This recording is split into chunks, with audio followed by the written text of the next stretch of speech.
Every team, every topic, everywhere. This is Believe.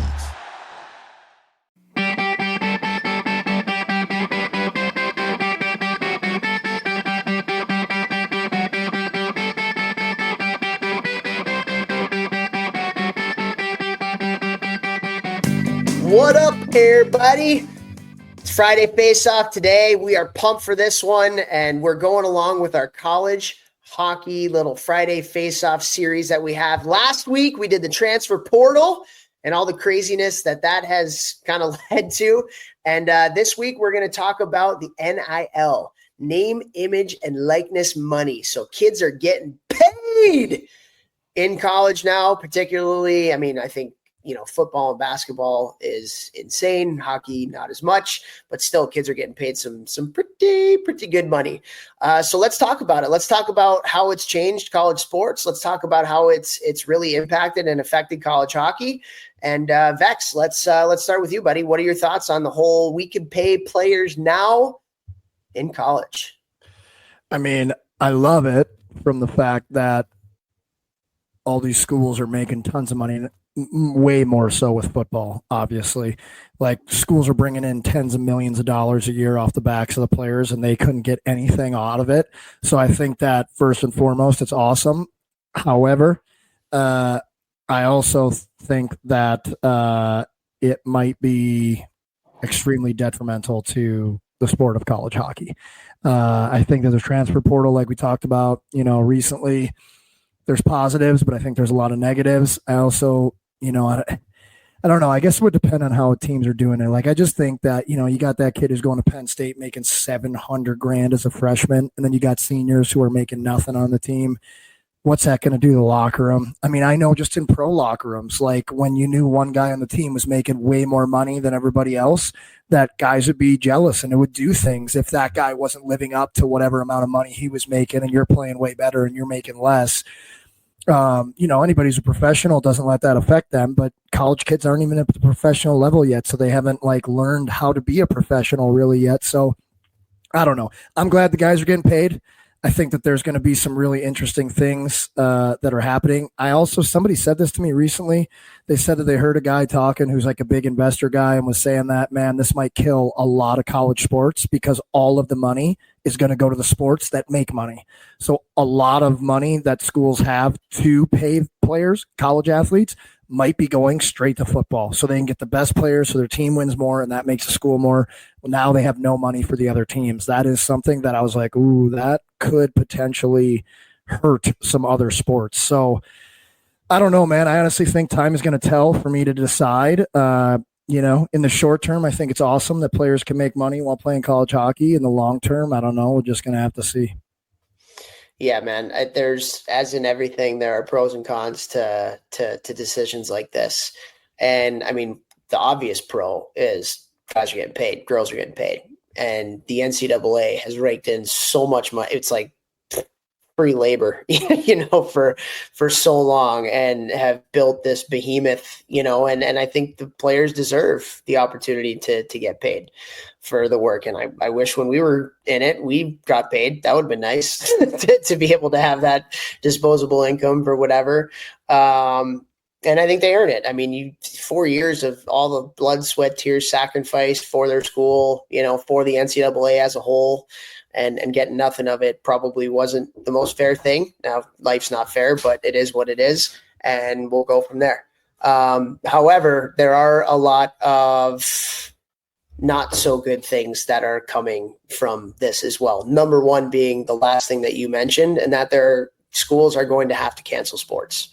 There are sports that are going to die because they don't have the funding to be able to keep going unless they can fundraise it on their own. And so college athletics, I've seen budgets. It's not cheap for any sport, to have when you talk about coaches' salaries, travel, if it's a scholarship school, raising money for scholarships, all that kind of stuff.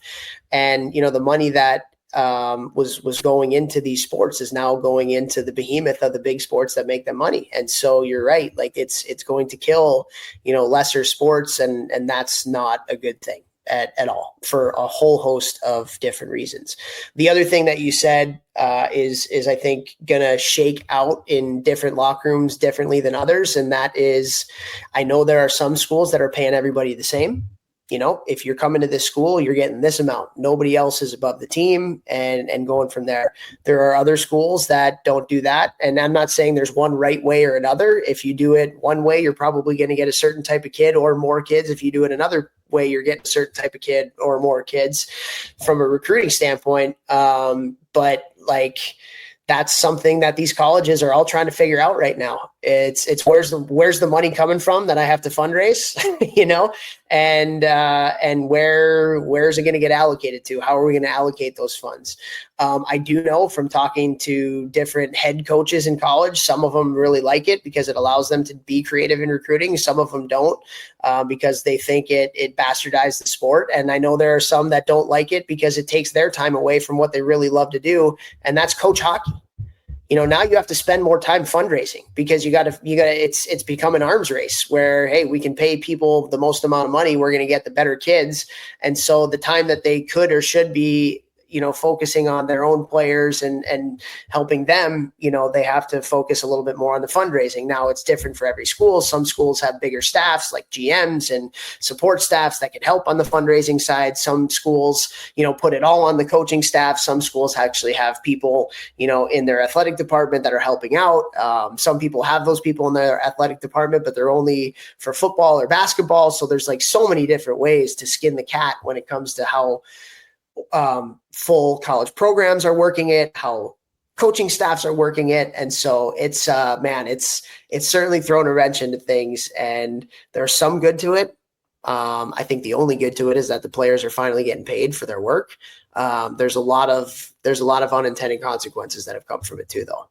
Yeah. I mean, if I was a coach, I probably would want to go the route. And again, who knows what the right route is since we're so early on in the infancy of this whole thing, but like everybody gets paid the same. And then anything that you can get on your own outside of it, like, you know, a nutrition company wants to pay you money to rep them or whatever, like, yeah, that can be all yours. Anything that you get on your own, go ahead.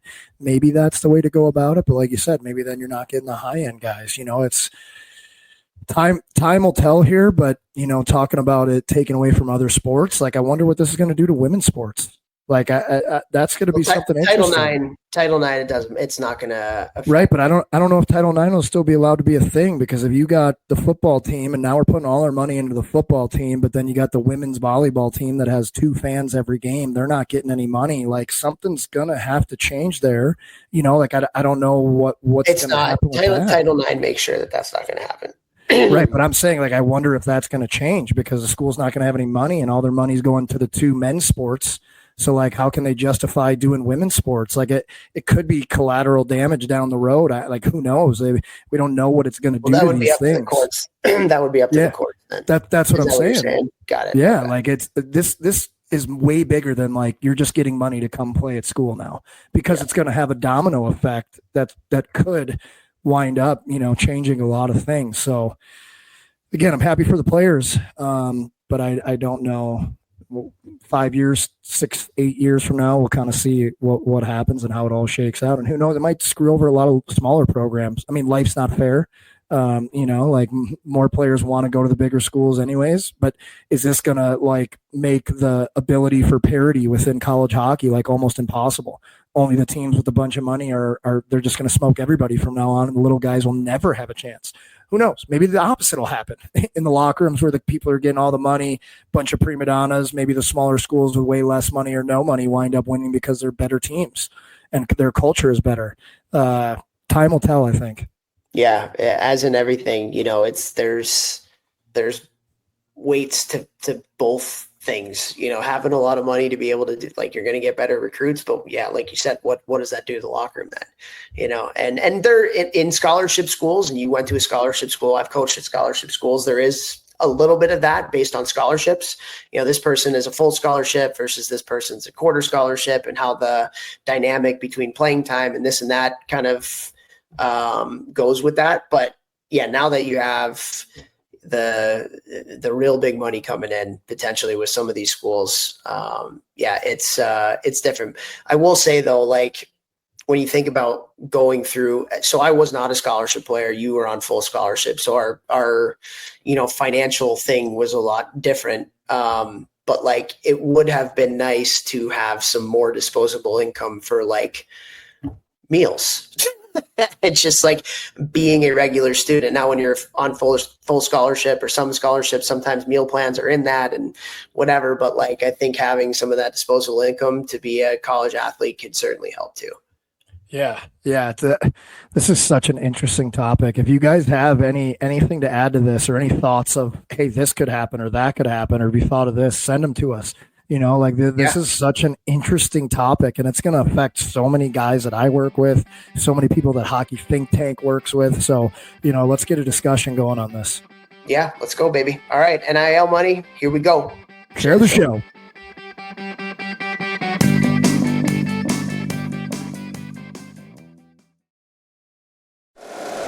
If you like the show, please take a moment to rate, review, and subscribe. It really does help the show to grow. Thank you for listening.